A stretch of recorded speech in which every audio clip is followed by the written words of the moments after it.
नमस्कार साथियों, अगर आप रेलवे परीक्षा की तैयारी कर रहे हैं तो इस वीडियो को पूरा देखें। इस चैनल पर मैं प्रतिदिन सामान्य विज्ञान के प्रश्नों को लेकर आता हूं जो आपको ज़रूर याद होने चाहिए। साथियों, चैनल को ज़रूर से ज़रूर सब्सक्राइब कर लें तथा प्लेलिस्ट में जाकर सामान्य विज्ञान के सभी वीडियो देखें और अपनी तैयारी को मजबूत करें। आज का पहला प्रश्न है, कैल्शियम का परमाणु द्रव्यमान कितना है? सही आंसर है कैल्शियम का परमाणु द्रव्यमान 20 है। इसकी व्याख्या देखते हैं।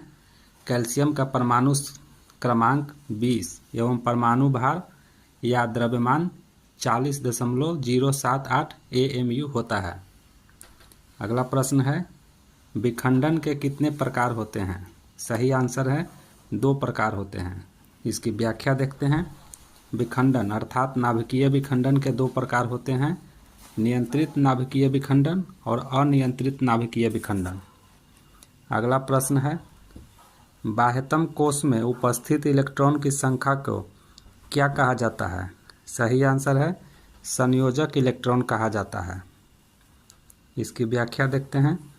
किसी तत्व के परमाणु के बाह्यतम कोश में उपस्थित इलेक्ट्रॉनों को संयोजक इलेक्ट्रॉन कहते हैं, क्योंकि यह इलेक्ट्रॉन दूसरे परमाणुओं से संयोग हेतु इलेक्ट्रॉन आदान प्रदान की क्रिया अथवा इलेक्ट्रॉनों की साझेदारी में भाग लेते हैं।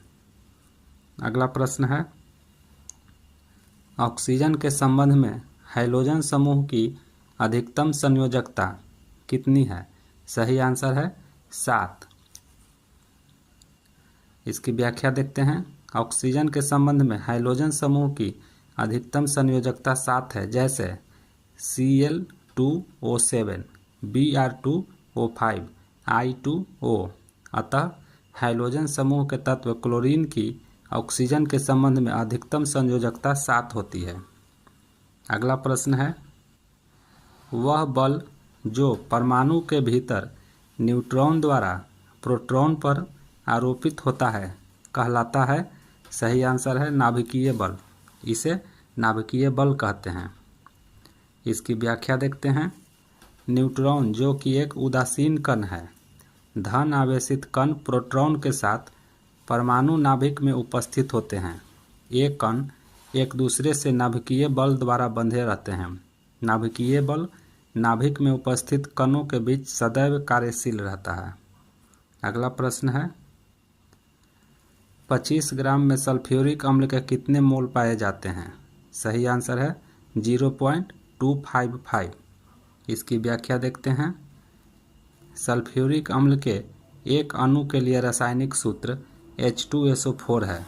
अतः H2SO4 का 1 मोल बराबर 2 + 32 + 64 बराबर 98। वीडियो को पॉज करके आप इसकी व्याख्या को अच्छी तरह से देखकर समझ सकते हैं। अगला प्रश्न है, निम्न में से कौन एक कैटायन है? सही आंसर है अमोनिया। अमोनिया एक कैटायन है। इसकी व्याख्या देखते हैं।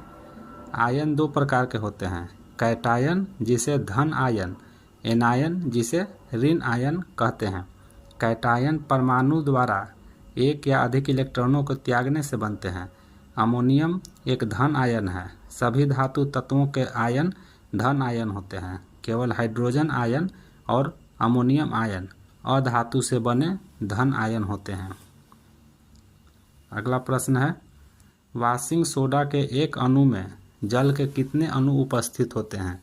सही आंसर है 10। इसकी व्याख्या देखते हैं। धावन सोडा जिसका सूत्र Na2CO3 × 10H2O होता है, क्रिस्टलीय जल के 10 अणु युक्त सोडियम कार्बोनेट है। अर्थात धावन सोडा सोडियम कार्बोनेट डेकाहाइड्रेट होता है। सोडियम कार्बोनेट जिसमें कोई क्रिस्टलन जल नहीं होता उसे अजल सोडियम कार्बोनेट कहते हैं। अगला प्रश्न है, कॉपर सल्फेट के एक अणु में जल के कितने अणु उपस्थित होते हैं? सही आंसर है 5। इसकी व्याख्या देखते हैं। कॉपर सल्फेट के हाइड्रेटेड लवण का सूत्र CuSO4 × 5H2O है। अर्थात कॉपर सल्फेट में जल के 5 अणु पाए जाते हैं।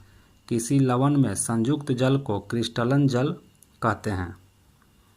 अगला प्रश्न है, 12 ग्राम ऑक्सीजन में कितने मोल होते हैं?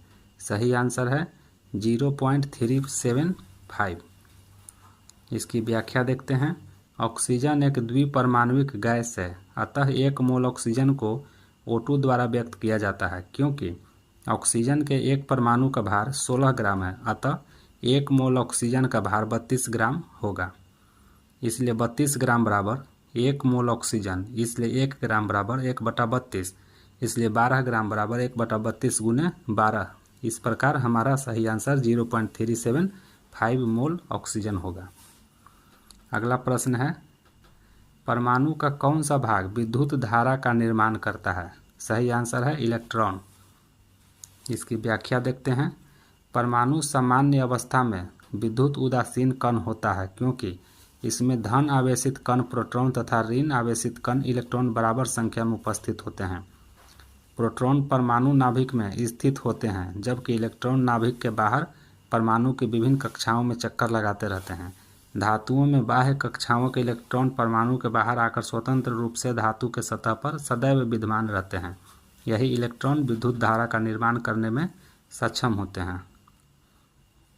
अगला प्रश्न है, धावन सोडा के एक अणु में पानी के कितने अणु मौजूद होते हैं? सही आंसर है 10। अगला प्रश्न है, 0.6 मोल हाइड्रोजन परमाणु का द्रव्यमान कितना होगा? सही आंसर है 0.6 ग्राम। इसकी व्याख्या भी दी गई है, आप इसकी व्याख्या भी देख सकते हैं। अगला प्रश्न है, सोडियम कार्बोनेट का आणविक द्रव्यमान कितना होता है? सही आंसर है 106। इसकी व्याख्या भी दी गई है। अगला प्रश्न है, उत्प्रेरक वे पदार्थ हैं जो क्या करते हैं? सही आंसर है अभिक्रियाओं को तीव्र कर देते हैं या अभिक्रियाओं को मंद कर देते हैं। इस प्रकार सही आंसर ऑप्शन बी तथा सी दोनों होंगे। इसकी व्याख्या देखें।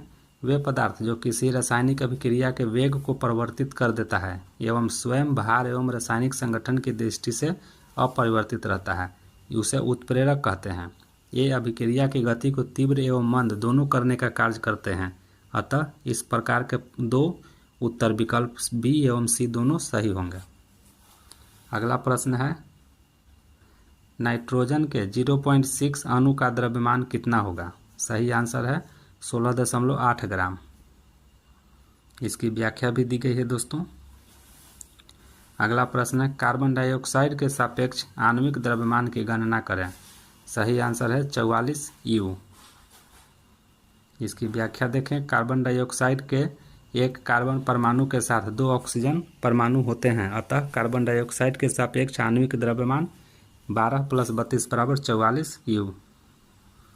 अगला प्रश्न है, पदार्थ के संदर्भ में निम्न में से कौन सा कथन सही नहीं है? सही आंसर है पदार्थ के कणों के बीच कोई आकर्षण बल नहीं होता। यह गलत है और इस प्रश्न में गलत ही पूछा जा रहा है। इस प्रकार सही आंसर है सी।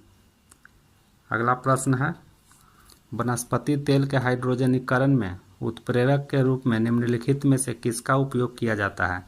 सही आंसर है निकेल। इसकी व्याख्या देखते हैं। परमाणु तेल से वनस्पति घी बनाते समय हाइड्रोजनीकरण में निकेल एवं मॉलिब्डेनम उत्प्रेरक का उपयोग किया जाता है। अगला प्रश्न है, H2SO4 का आणविक द्रव्यमान कितना है? सही आंसर है 98 U। इसकी व्याख्या दी गई है, आप इसकी व्याख्या भी समझ सकते हैं। अगला प्रश्न है, किसी पदार्थ के घनत्व को के रूप में परिभाषित किया जाता है। किस रूप में परिभाषित किया जाता है दोस्तों? सही आंसर है द्रव्यमान प्रति इकाई आयतन के रूप में परिभाषित किया जाता है। इसकी व्याख्या देखते हैं। हम जानते हैं कि घनत्व बराबर द्रव्यमान बटा आयतन, अर्थात उपरोक्त सूत्र से स्पष्ट है कि किसी पदार्थ के घनत्व को द्रव्यमान प्रति इकाई आयतन के रूप में व्यक्त किया जाता है। अगला प्रश्न है, लोहे में जंग लगने के दौरान लोहे पर क्या होता है? सही आंसर है लाल भूरे चूर्ण का आस्तरण या कोटिंग हो जाता है। अगला प्रश्न है, 1 बिलियन में पानी की 320 ग्राम मात्रा में 36 ग्राम लवण है। द्रव्यमान प्रतिशत के अनुसार द्रव्यमान के संदर्भ में बिलियन की सांद्रता कितनी होगी? सही आंसर है 10.11%। इसकी व्याख्या भी दी गई है। तो ये था हमारा आज का सामान्य विज्ञान का महत्वपूर्ण प्रश्न जो रेलवे की परीक्षाओं में पूछे गए हैं। इस प्रकार अगर आप रेलवे की तैयारी करते हैं तो कृपया इस चैनल को जरूर सब्सक्राइब कर लें। धन्यवाद।